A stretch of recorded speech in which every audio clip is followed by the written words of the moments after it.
Bonjour, je suis Julie Deter. Je suis chercheur en écologie marine et je travaille à l'Université de Montpellier et à Andromède Océanologie. Attention, tu me dis, ça tourne, Julie, laissez la compte.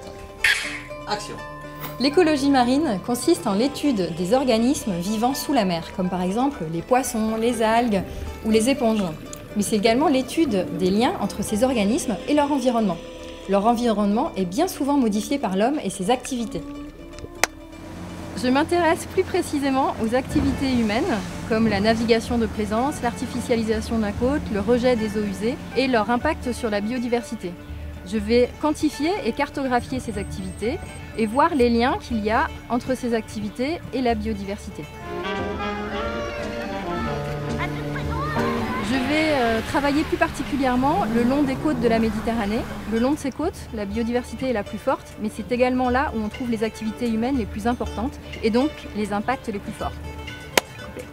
Action. Les écosystèmes marins sont mal connus, donc je mets au point des méthodes et des outils afin de surveiller leur état de santé. Par exemple, je vais plonger au fond de la mer et faire des photos, puis je vais analyser ces photos afin de voir les espèces qui sont présentes. Je peux aussi plonger sur les herbiers de Posidonie, une herbe sous-marine protégée et très sensible à toute modification de son environnement pour faire des mesures et voir son état de santé.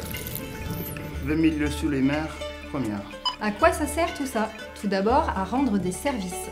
Le support, par exemple, c'est les herbiers de Posidonie qui vont stocker le dioxyde de carbone et pendant ce temps, il ne sera pas dans l'atmosphère et ne participera pas à l'effet de serre. L'approvisionnement, c'est par exemple les poissons, les gastéropodes, les escargots, tout ce qui va être mangé par les humains. On sait que les produits de la mer sont la première source de protéines dans le monde. Ensuite, régulation ou maintien.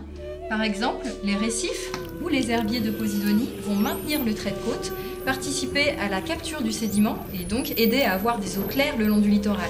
Et enfin, les services culturels, c'est par exemple l'expérience esthétique qu'un plongeur va ressentir lorsqu'il plonge. Les menaces sur les écosystèmes marins sont très fortes et très nombreuses. Par exemple, actuellement, nous sommes déjà 60% à vivre au bord du littoral et en 2050, nous serons 75%. Les écosystèmes marins s'en trouvent altérés. Je fais ce métier parce que je souhaite participer à la préservation de la nature. De plus, je suis curieuse de nature et la mer est un merveilleux espace de découverte. Coupé.